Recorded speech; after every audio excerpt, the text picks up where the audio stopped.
What if your favorite shonen character was in Marvel Rivals? This is a series where we take your favorite shonen character, drop them into Marvel Rivals, and I try to come up with really good abilities for them to have. Now we're going to start the series off with this image that my friend Manganama shared with Gojo and Suguna. Now I'm going to go ahead and say that Gojo here is going to be a duelist, and his left click is going to be just regular cursed energy blasts. And where I think we can get really interesting here is where we play around with red, blue, and purple.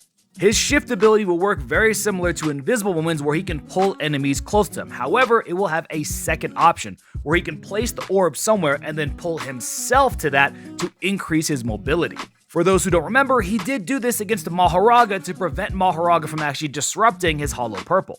Next would be his E ability, which would be, of course, his Reversal Red, which would push enemies away. Now, something I noticed whenever Gojo uses red is he often slams his opponent against the wall. Think Toji the very first time, and Suguna against his own shrine.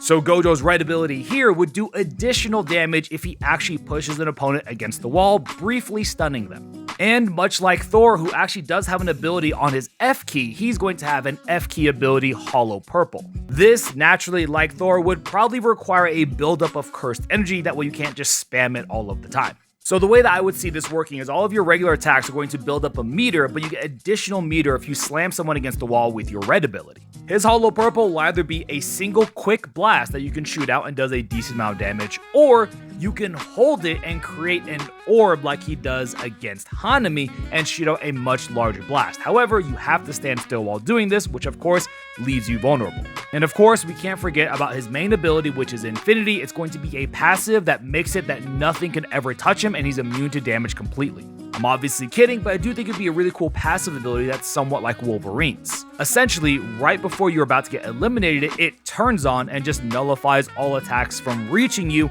only for a couple of seconds though. And naturally, this would have a very large cooldown, that way it doesn't make him incredibly overpowered. And lastly, of course, his ultimate ability, his Q, is going to be Domain Expansion Unlimited Void, where essentially anyone trapped within it momentarily will be stunned and take damage over time. Naturally, an easy counter that would be basically any healer ult like it would for Marvel Rivals currently, but I feel like that'd be a really cool ability and very fitting. What do you guys think of this breakdown for Gojo's abilities in a Shonen Rivals game? Of course, I'm going to do Sukuna next, but let me know if you like this series.